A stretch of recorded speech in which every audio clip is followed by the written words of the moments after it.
안녕하십니까. 4일 만에 찾아뵙겠습니다.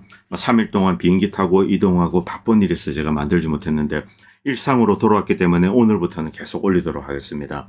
다카이치 발언 미국과 조율된 것이다. 정신이 번쩍 든 일본. 한국과 일본 내 극우 논쟁이 있습니다. 이런 제목을 중심으로 방송을 진행했습니다. 먼저 이 월스트리트저널에 올라온 이 기사, 미국 경제 수치상으로 상당한 부분이 AI에 의존하고 있습니다. 이 AI 버블, 저는 버블이라고 단언합니다만 이것이 너무나 비대해져서 미국 경제의 어떤 수치상, 도표상으로 큰 착시 효과를 이야기하는 거죠. 미국 내 여러 개 주에서 지금 이미 불황이 덮쳤습니다. 어떤 주에 주택시장 그리고 고용시장 이런 것에 찬바람이 쌩쌩 불고 있죠. 그런데 AI 버블 이것 때문에 수치상으로 미국 경제에 어떤 이제 신기루가 이렇게 온 겁니다. 그런데 만약에 이것이 사라지게 된다.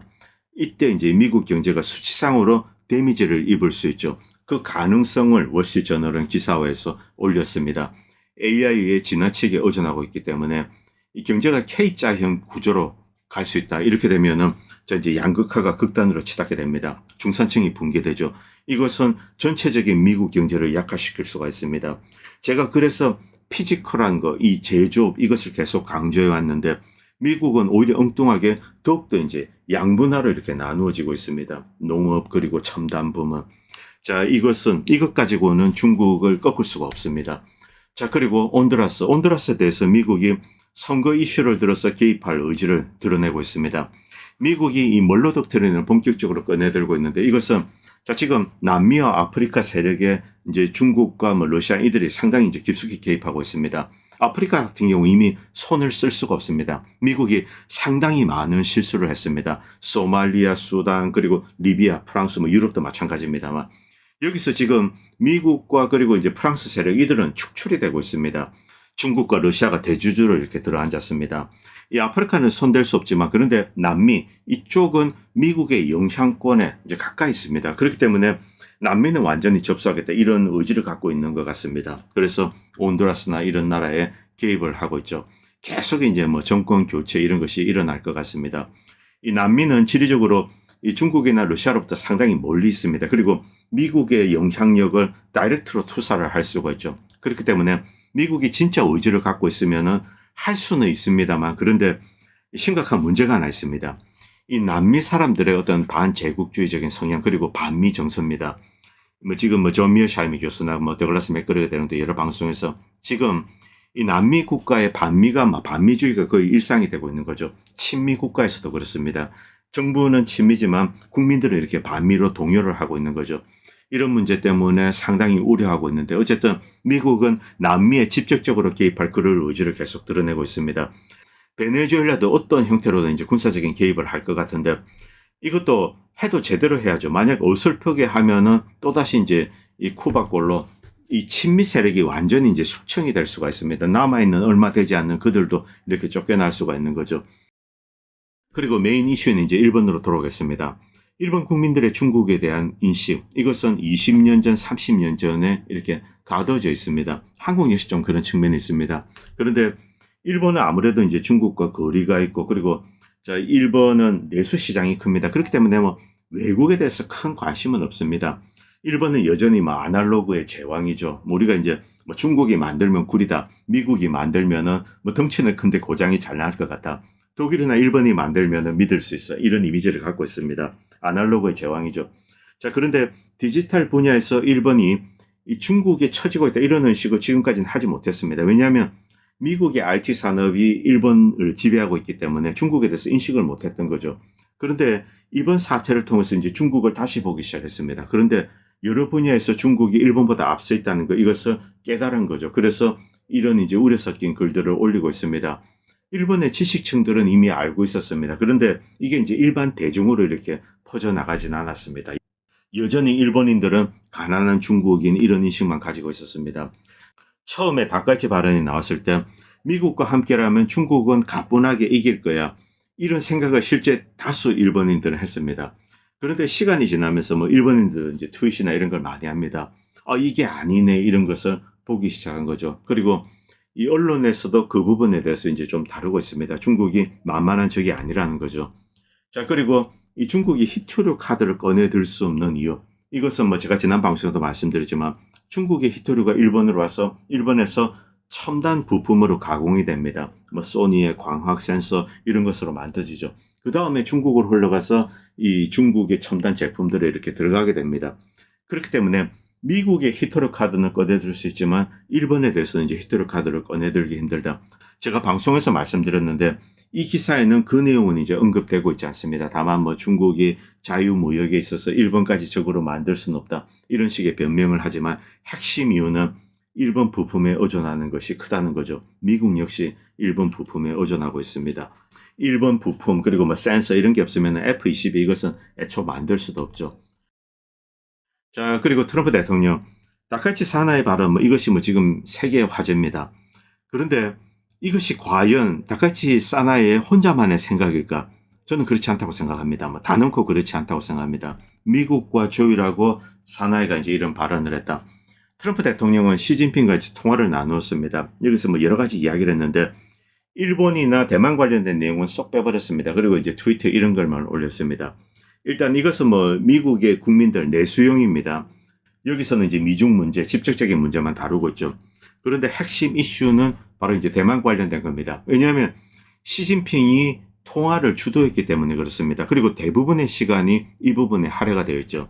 시진핑이 미국에 던진 메시지, 이것은 뭐 여러 가지 측면으로 해석할 수 있습니다. 첫 번째는 대만에 대해서 다시 한번 이제 레드라인을 긋는 거죠. 중국은 이미 레드라인을 긋고 대만은 중국의 일부다. 이것을 너무나 명확히 해서 중국인들 그리고 전 세계인들에게 뭐 사실상 쇠뇌시키다시피 하고 있습니다. 그래서 이 문제에 관해서는 미국과 일본이 진짜 개입할 의지가 있는가 여기에 달려있죠. 이 중국의 입장 이것은 뭐 한국이나 다른 나라들이 번복할 수는 없을 겁니다. 자, 그리고 또 한 가지 특이할 만한 것은 일본을 2차 대전 패전국의 지위 이것으로 이제 보고 그 다음에 미국과 중국이 일본에 대해서 이제 정리를 했습니다. 이것과 똑같은 주제를 꺼내든 거죠. 자, 그래서 이 미국의 위상 그리고 이제 중국의 위상도 꺼내들었습니다. 물론 뭐 과거에는 장개석입니다만 어쨌든 미국 정부는 중국 공산당을 장개석 대체 세력으로 이렇게 받아들였습니다. 자, 이것은 다른 이제 뭐 독일이나 이런 관련된 문제도 그렇습니다. 러시아가 2차 대전 관련된 이야기를 이제 최근에 많이 했었습니다. 이것과 똑같죠. 자, 다시 나치즘이 준동하는 것 이것은 절대로 허용하지 않겠다. 미국과 서구는 우크라이나인들 이제 이 전투 의지를 불어넣기 위해서 나치즘을 이용했습니다. 그렇기 때문에 푸틴은 반드시 이들 나치즘 세력은 파괴해야 된다. 이 당위성을 이제 또 서구 미국에 이야기를 한 거죠. 뭐 이것과 비슷한 걸로 보시면 됩니다. 자, 그리고 공동 승전국 이야기를 합니다. 이것은 1945년 직후 미국과 중국이 대등한 승전국 입장에서 세계 질서를 재편했습니다. 물론 여기에 이 소련과 그리고 뭐 영국, 프랑스도 있습니다. 아마 유니폴라가 아니라 이제 다극화다. 물론 뭐 중국이 여기서 나왔습니다만 중국은 계속 인도나 브라질 그리고 아프리카 대륙, 아세안 이들의 다극화 시대에서 이 복수의 어떤 극점으로 이렇게 딱 그 지위를 이야기를 했습니다. 자, 그래서 세계 질서가 바뀌고 있다. 이것을 뭐 트럼프 이야기했다 이렇게 볼 수도 있습니다. 자, 그리고 뭐 일본 처리 문제. 일본이 다시 한번 무장을 하고 중국에 군사적으로 뭐 공격을 하고 도발을 한다. 이것은 받아들이지 않겠다. 이런 메시지를 중국은 이제 가장 중요한 것으로 생각하고 있습니다. 뭐 공식적으로 외교부에서 이런 글까지 올리고 그리고 이제 중국 언론도 이 문제만 이야기를 하고 있죠. 자, 그런데 트럼프 대통령 트윗 여기는 대만이나 일본 이야기는 싹 빠져 있습니다. 트럼프가 대만을 언급하지 않는다. 이 의미를 중국인들은 모른다는 거죠. 이 트럼프가 대만이나 일본을 생략한 것은 의도적이다. 이 트럼프와 일본은 조율을 하고 그 발언을 한 겁니다. 다같이 발언. 대만과 일본은 미국의 이 대중국 도발과 봉쇄의 도구다. 중국인들을 편하게 하기 위해서 이들 도구를 사용하지 않는다. 그런 일은 없을 거야. 이 메시지를 이제 중국에 전달한 겁니다. 트럼프는 시진핑과 통화를 하고 바로 이제 다카이치와 전화를 했죠. 자, 그리고 어떤 면에서는 이 일본의 발언 이것이 중국과 대만인들을 하나로 묶었다. 뭐 이렇게 해석하는 사람도 있습니다. 실제로 뭐 그런 측면이 있습니다. 대만인들의 절반 이상이 1945년 이후 넘어왔고 그들은 자신을 이제 중국인이라고 생각하고 있습니다. 물론 뭐 일부 옛날에 넘어왔던 사람들 그리고 원주민들 이들이 있습니다만 이 중국인들 어쨌든 과반수 이상이 중국인으로 생각하고 있는데 2차 대전 문제가 떠오른 거죠. 어쨌든 대만으로 넘어온 이 중국인들도 과거에는 장개석 밑에서 일본군과 싸웠습니다. 이런 일본에 대한 것, 이 이슈가 사실은 감정적이지만 전략적으로는 중국에 이제 매우 유리하게 활용이 되고 있는 거죠.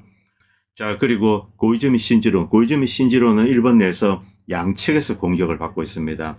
자민당 내 그리고 좌파 세력의 공격을 받고 있는데, 자민당 내에서는 야, 너 공산당이지, 나가, 뭐 공산당이 가, 뭐 이러고 이야기를 하고 있죠.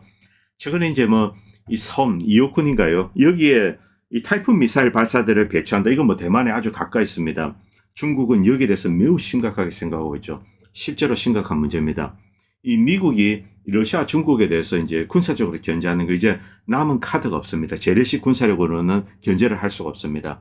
그래서 꺼내던 견제 수단이 뭐 수백 발의 어떤 핵폭탄, 뭐 중거리 미사일, 핵탄도 장착이 가능한 미사일, 이것으로 러시아와 중국을 포위한다, 이렇게 삥 둘러싸는 겁니다. 이렇게 하면은 미국에 덤비지 못하겠지. 이게 지금 이제 미국의 대중국 전략입니다. 물론 중국 역시 이런 사실을 잘 알고 있습니다. 자, 그리고 이 가능성은 아주 낮습니다만 미국이 실제로 그런 공격을 가할 가능성이 높다. 이것은 러시아도 중국도 잘 알고 있습니다. 그렇기 때문에 이 문제 절대로 이제 가볍게 넘기진 않을 겁니다. 만약 대만 가까운 섬에 타이푼 미사일 발사대가 설치된다, 제 개인적인 생각에는 바로 그때가 이 중국이 대만 봉쇄를 결심하는 뭐 그런 순간이 되지 않을까 생각하고 있습니다. 그렇게 하지 않으면은 진짜 이제 완전히 포위되는 수가 있죠. 일단 대만을 확보하면은 태평양으로 이제 다이렉트로 나올 수 있습니다. 물론 뭐 일본 이제 열도 밑에 있는 류큐 열도가 이제 걸리는 건 사실입니다만. 자, 그리고 로이터스도 이제 이런 기사가 올랐는데, 다카이치 수상은 트럼프와 긴밀하게 협력하고 있다, 교류하고 있다, 이런 이야기를 꺼내들었습니다. 자, 이제 경주에서 있었던 아펙 회의, 그리고 일본 내 방문하고 또 다카이치랑 회담하고, 자, 여기에 대해서 이 미국과 일본은 긴밀하게 대화를 하고 있고 언제든지 전화를 들어서 트럼프와 통화를 할 수 있다. 자, 이 사실을 이야기했습니다. 저는 뭐 진실을 이야기하고 있다고 생각합니다. 결국 다카이치 발언은 미국과 조율한 거다, 이렇게 볼 필요가 있는 거죠. 일본이 실제로 개입할까 그건 모르겠습니다만, 어쨌든 자, 이것을 흘려서 트럼프가 이것을 이제 중국을 찌르는 카드로 활용하고 있는 것, 이것은 명백합니다. 다카이치 인물 뒤에서 잠깐 말씀드리겠습니다. 아, 섬 이름이 요나군이네요. 뭐 수중에 뭐 이제 외계인이 만든 그런 게 있는 게 아닌가, 뭐 그런 이야기가 있는 그 섬이죠.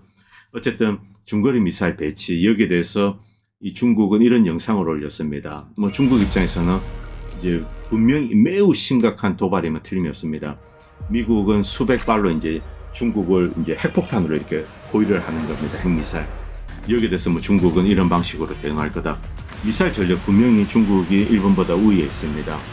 자, 이 중국이 일본보다 처지는 부분, 핵심적인 부분은 역시 잠수함입니다. 일본은 잠수함 그리고 수중에 뭐 엄청난 투자를 했습니다.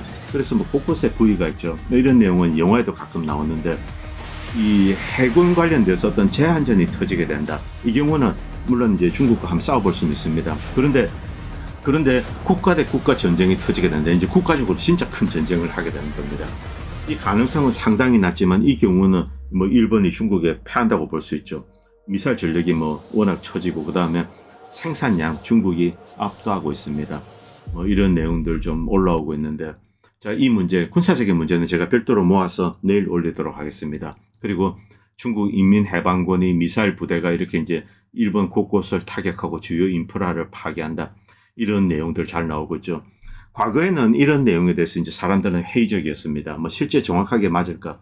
그런데 지난번에 이란과 이제 이스라엘 사이의 전쟁, 이것을 보면서 결국 이것이 현실성 있는 전쟁 방안이다, 이것을 인지를 하기 시작했죠. 이스라엘 역시 이란을 공격한 대부분의 툴은 자, 이제 공중 발사, 이 공대지 미사일입니다. 공대지 미사일. 덩치가 좀 크지만은 공대지 미사일로 이란을 공격을 했습니다. 그리고 이제 내부의 사보타지 공격이죠. 이란은 순수하게 탄도미사일, 주로 이 지대지 미사일로 이스라엘을 공격을 했습니다. 매우 정확하게 중요한 포인트를 타격을 했습니다. 자, 그렇기 때문에 이 중국이 일본에 있는 주요 산업 인프라를 파괴할 수 있다, 이 가능성을 부인하는 사람은 지금은 거의 사라졌다고 생각합니다. 그리고 러우전에서 러시아가 이제 이스칸데르 M 미사일 이런 것을 이용해서 이제 우크라이나 서부를 타격하는 거, 이런 것을 목격을 했습니다. 그리고 여기에 이제 엉뚱하게 대한민국까지 소환되었습니다. 대한민국이 중국 때리기에는 더 좋은 위치죠. 그래서 대한민국까지 갑자기 소환되었습니다. 이런 이제 군사적인 문제는 내일 모아서 말씀드리겠습니다. 자, 여기서 극우 이야기 좀 잠깐 하겠습니다. 이 다카이치 사나이에 대한 인물에 대해서 좀 말씀드리기 위한 건데, 다카이치 사나이는 제가 계속 말씀드렸지만 아소다로가 임명한 사람이다. 뭐 그렇게 봐도 틀리지 않습니다. 아소다로 전형적인 글로벌리스트의 일원이죠. 뭐 일루미나티, 프리메이슨 이런 이야기도 있습니다만. 그런데 우리가 이제 일본 내 극우 이야기하면서 뭐 이 중국에 대해서 한국에 대해서 나쁜 이야기라고 이러면 이제 극우다 이런 식으로 이야기를 하고 있습니다. 그런데 일본에 뭐 제 개인적인 생각에는 진짜 극우라고 생각합니다. 어떤 이 극우라는 것, 극우라는 사람들의 공통적인 특성, 여기는 식민주의를 배격합니다. 자기 나라가 어떤 다른 나라의 지배를 받는다, 명령을 받는다. 이것을 용납하지 않는 집단이 극우입니다. 그런 면에서는 대한민국이나 일본에 극우는 없다라고 보시면 됩니다. 지금 여러분들이 보시는 인물은 이제 과거 일본 뭐 극우의 이제 뭐 끝판왕이라고 할 수 있습니다. 미시마 유키오 작가로도 유명하죠. 한국 분들도 이제 뭐 아시는 분들 많이 계십니다. 뭐 좌파 세력들도 이 미시마 유키오에 대해서 잘 알고 있습니다. 과거 이제 일본 내 동경대에서 전공투 투쟁이 있을 때 이 좌파 세력은 극우 세력 대변인 해서 이제 미시마 유키오를 불렀죠. 이것은 매우 이제 잘못된 이 부름이라고 생각합니다. 왜냐하면 그때 당시 미시마 유키오는 일본의 전공투의 적이 아닙니다. 어떤 면에서는 친구라고 할 수 있죠. 이 NHK에서 올라온 이 영상, 미시마 유키오가 어떤 이제 자위대 본부를 점거하고 뭐 아주 일부 지역입니다만, 그 다음에 이제 소위 말하는 쿠데타를 일으켰습니다. 그리고 실패하고 이렇게 이제 세프케를 하게 되죠. 뭐 이 기사 이게 지금 이제 NHK에 올라오고 있는데 여러분들 다 아시고 또 유튜브 뒤지면은 잘 나옵니다. 제가 오늘은 뭐 일본 극우 이야기를 좀 하겠습니다. 미시마 유키오. 자, 이제 결국은 세프케로 이제 스스로 목숨을 끊었습니다. 다카이치 같은 부류를 극우라고 부르는 것은 찐 극우를 모욕하는 짓이다. 글로벌리스트의 빌부터 권력을 잡고 지령대로 행동하는 인간은 아무리 거친 말을 쏟아내도 두뇌와 용기가 없는 소인배에 불과하다. 동경대 육상자유대 출신 시인이자 영화감독으로 노벨 문학상 후보에 이제 5차례 올랐습니다. 그런데 뭐 극우 성향 시비 그리고 외설설 이런 것으로 이제 결국 받지 못했는데 가와바티 야스나리가 설국을 썼죠. 이 사람이 이제 받았습니다. 그런데 1970년 자위대 본부 일부를 점거하고 무모한 쿠데타 시도를 하다 실패하고 세프케로 자결을 합니다. 세프케를 작심하고 벌인 이제 이 소영웅주의적 행동으로 이렇게 정리가 됩니다만 디테일한 메시지는 사실 지금도 살아 있습니다. 미시마가 작가로서 이제 이 탄미주의적 관점에서 무사도에 집착했을 수는 있습니다. 그런데 그는 이 군국주의는 전체주의적 속성 때문에 공산주의와 다를 바 없다고 혹독히 비판해 왔습니다. 이 무사각계인의 고독한 결단, 훈련, 정신적인 수련 이것을 중요시했죠. 그는 패전이라는 역사적인 사실을 명확히 받아들였습니다. 그리고 일본 군국주의가 저지른 각종 전쟁 범죄 이것도 수치스러운 죄악, 무사도를 모욕하는 행위로 이렇게 분류를 했습니다. 그런데 전쟁 자체는 인간도 역사도 피할 수 없는 과정으로 받아들였습니다. 일본이 미국과 전쟁을 한 것, 이것은 무사도 정신을 가지고 이렇게 이제 진주만을 타격한 거다 이렇게 보고 있는 거죠. 그가 바라본 전후 일본의 가장 큰 문제는 패전 이후 사실상 식민 상태를 벗어나지 못한 것, 그리고 무사도 정신을 고사시키는 정치 세력에 대한 불만입니다. 그래서 평화헌법 폐기, 군대를 갖추고 이제 정신적으로 수련하고 무사도 정신을 부활시키는 겁니다. 그 다음에 천황제 중심의 모나키, 군주제 복원을 내건 거죠. 미국 영화감독 폴 슈레이더는 그의 일생을 다큐로 만들기도 했습니다. 당시 월남전 등 이 전체주의적인 냉전 시기였습니다. 이때 염증을 느낀 서구의 지식인들에게 미시마 유키오는 우상과 같은 존재가 되었습니다. 정치적으로는 퇴행적일 수 있지만 개인과 국민 그리고 국민의 편에 선 왕, 국민을 이용해 먹으려는 부르주아 상공업 그룹 그리고 관료 집단, 지배적인 귀족 집단 이들과 이제 긴장 관계 그리고 여기에 무사도 정신으로 무장한 그리고 왕을 보필하는 무사계급 자 이런 것을 떠올린 거죠. 미시마는 당시 주권을 상실한 일본 사회에 절망하고 무모한 시도를 벌였다. 그러다가 일본도 모든 문제의 원인을 자신으로 보고 이 주체적인 개혁을 노리는 찐 극우 미시마 같은 사람입니다. 이들은 사라졌습니다. 매사에 남 탓하고 덜 떨어진 패배자들 집단 이들이 극우로 이제 포장돼서 몰려다니면서 이 조선인들 욕을 하고 그리고 뭐 중국인들 제중 중국인들이죠. 자 이들에게 혐오 발언을 쏟아내고 이렇게 했습니다. 이러다가 일본 사회에서 점점 더 외면을 받고 현재는 뭐 사실상 소멸 단계에 접어들었습니다. 일본 방문 시 저 이제 길에 보면은 극우 시위대 목격할 수 있습니다. 개인적으로는 2007년 시부야경에서 극우 시위대 대규모입니다. 이들을 본 것이 마지막이었습니다. 지금도 물론 일부가 시위를 이어가겠지만 요즘은 그런 시위를 하면은 뭐 거의 미친놈, 오타쿠 취급을 받는 거죠. 모든 정치적 이데올로기도 비슷한 운명을 밟아가기 마련인데 초기에는 내부의 각성, 결단 그리고 자발적 개혁에 초점을 맞추다가 점점 남 탓을 하고 타락해가면서 내외부 적대적 세력에게 혐오성 발언을 쏟아내면서 이 덜 떨어진 가짜 소인배들이 판치게 됩니다. 그러다가 바보 취급 당하면서 몰락해가는 거죠. 한국의 우파도 불행과 불운의 연속입니다. 지금의 파산 상태에 이르렀습니다. 그런데 문제 근원을 돌아보지 않고 남 탓하고 욕만 하면서 더욱더 구렁텅이로 빠지는 게 아닌가 이런 생각을 저는 자주 하고 있습니다. 문재인과 이재명이 대통령이 되어서 우파가 망한 게 아닙니다. 조중동과 국힘 당권파의 술책에 넘어가서 사기 탄핵에 동조하고 인간 버러지, 자 우파를 토륙한 인간 백정입니다. 이 윤석열을 떠받들고 정권을 탈환한 것에 만족을 했습니다. 그리고 그의 더러운 인성과 행각에 눈을 감다가 우파가 망한 겁니다. 이재명 욕하고 중공 욕하고 미국 시키는 대로 하면은 우파가 살아날 거다. 이런 주장을 하는 사람 지금 널려 있습니다. 아직도 우파의 바닥은 끝나지 않았습니다. 더 지하로 들어가게 될 겁니다. 자, 윤석열이 부정선거를 밝히려고 계엄을 시작한 것이 아니라 다른 목적으로 시작했는데 계엄이 실패하자 며칠 고민하다가 부정선거를 꺼내들었습니다. 자, 이것은 윤석열이 직접 증언하고 있습니다. 여러분들 이 영상 다들 보셨을 겁니다. 김용현이가 뭐 성관이 급습 이런 것을 주도했는데 윤석열이 군대 보내지 마라 이렇게 펄쩍 뛰면서 말렸다. 윤이 직접 증언을 했습니다. 계엄이 실패하자 살아남기 위해서 여론전용으로 부정선거를 잠깐 꺼냈습니다. 그러다가 문재인 눈치 보고 이해찬 눈치 보고 바로 꼬리를 내린 겁니다. 당시 뭐 이 글에 대해서 반박하는 분들 몇 분 계시던데 지금 이제 이 말이 진실이라고 받아들이시기 바랍니다. 왜냐하면 이 이야기는 윤석열이 직접 법정에서 증언을 했기 때문에 그렇습니다. 여러분들은 윤석열의 빨래질 당한 겁니다. 자, 이제 윤가는 문재인에게 살려달라고 애원하고 있는 중이죠. 이런 자를 찬양하는 것은 한국의 보수 세력을 영구적으로 죽이는 행위입니다. 일단 이 메시지 먼저 말씀드리겠습니다. 대한민국에 극우가 있냐? 저는 없다고 생각합니다. 극우의 가장 중요한 것은 무엇인가? 주권국가입니다. 주권입니다. 국가를 단일 국가로서 주권 국가로서 유지하고 그리고 독자적으로 국익을 위해서 활동하고 노력을 하는 겁니다. 이런 주권 국가주의가 진정한 마가이즘이고 그리고 헝가리나 이런 데서 이제 일어나는 운동이죠. 자, 어떤 이유라든가 혹은 뭐 유니폴라 양극하니 뭐니 해가지고 이렇게 그룹핑을 지어서 떼거리로 몰려다니면서 미친 짓거리를 하고 국민들의 이익을 배신하고 이런 짓을 더 이상 하지 말라는 겁니다. 트럼프도 최근에 뭐 가자지구나 그리고 뭐 로전 이런 많은 분야에서 미국 국민들의 이익을 배신하는 측면이 있습니다. 자, 그래서 뭐 지금 뭐 좀 문제가 되고 있는데 어쨌든 이 윤석열이나 다카이치는 극우라 뭐 이렇게 불릴 수가 없는 사람들입니다. 찐 극우는 미시마 마키오처럼 이런 생각을 갖고 있어야 되죠. 가장 중요한 것은 주권 국가입니다. 독립적인 국가로서 자, 우리나라가 어떻게 해야 강해지고 위대한 국가가 될 것인가. 여기 이제 모든 것을 바쳐야 되죠. 그리고 이것은 뭐 어느 분이 올린 사진인데 미시마 유키오의 책이 한국에서 이제 번역되어서 많은 사람들이 읽고 있는 것으로 알고 있습니다.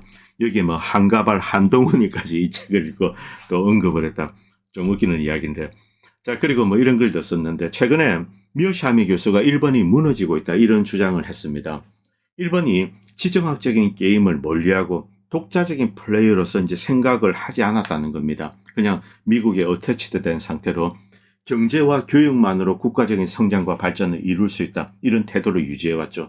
지난 70년 동안 이런 태도를 유지해왔는데 문제는 뭐냐면 이제 지정학적인 투쟁이 새로 시작되었습니다. 여기서 일본이 설 자리를 잃어버린 거죠. 그래서 일본은 무너지고 있다. 이런 주장을 미요샤미 교수는 하고 계십니다. 재무장 그리고 독자적인 목소리를 내면서 이제 다시 회복해야 된다. 그것이 어떤 면에서는 유일한 길이다. 이런 주장도 하고 계십니다. 싫든 좋든 일본은 그 방향으로 달려갈 것으로 생각합니다. 뭐 일본이 대만을 수호할 것인가 그 가능성은 지극히 낮다고 생각합니다. 이것과 상관없이 일본이 어떤 독자적인 국가로 바뀌어야 되는데 다카이치 사나이는 그런 것과는 전혀 이제 거리가 먼 인물이죠. 그렇기 때문에 다카이치는 극우가 아닙니다. 그냥 이제 뭐 시다바리죠. 시다바리. 윤석열도 마찬가지입니다. 그리고 제이슨 초이님이 이런 거를 올려주셨습니다. 미시마 유키오가 직접 쓴 글인데, 자, 이제 쿠데타를 하기 직전에 쓴 글 같습니다. 내 안에 지난 25년간 1945년 패전하고 1970년까지 일본은 사실상 이 준식민지 국가죠. 주권은 사라졌습니다. 일본 천황은 허수아비 같은 존재가 되었죠. 이 미시마 유키오는 군국주의 부활 이런 것을 꿈꾼 사람이 아닙니다. 미시마 유키오는 자, 일본이 독립적인 국가로서 주체적인 목소리를 낼 수 있는, 그리고 전쟁을 필요하다면 할 수 있는 그런 국가로 바뀌어야 된다. 이런 생각을 하고 있는 거죠. 그리고 정부는 국민을 위해서 이제 일을 해야 된다. 전후 25년간 일본은 패전국이기 때문에 지위를 바꾸는데 한계가 있죠. 지난 25년 동안 나는 매우 이제 공허하게 살아왔다. 살아있다라고 이야기하기도 힘들다. 자기 생각을 제대로 이야기하지 않았다. 이런 의미도 있는 것 같습니다. 자, 밑에 보시면은 미국 점령과 마찬가지로 이제 어떤 전후 민주주의, 이 거대한 위선, 이런 것이 이제 사라질 거라고 생각했는데 나도 상당히 아니랬다. 그대로 남아있어서 지금까지 유지가 되고 있는 겁니다. 정치, 경제, 사회, 문화도. 자, 이 자신은 냉소적으로 이제 세계를 바라보고 그냥 이제 시니즘과 싸워야 했다. 그리고 예술에 이제 집착을 한 거죠. 자, 그리고 자기가 이제 좀 이제 거짓된 인생을 살았다. 이렇게 볼 수도 있습니다. 그리고 사상적인 절조를 지켰다. 이런 자부심도 없다. 자신은 크게 투쟁한 적도 없고 투옥된 적도 없고 부상을 입은 적도 없기 때문이다. 자, 그리고 내가 정말 약속을 지켜왔는가? 이런 질문을 이제 자신에게 던져왔습니다. 부정에 의해서 비판에 의해서 나는 무엇인가를 약속해왔을 터이다. 그런데 지금까지 지키지 못했다. 이것을 지키기 위해서 이제 그런 짓을 했는지 모르겠습니다.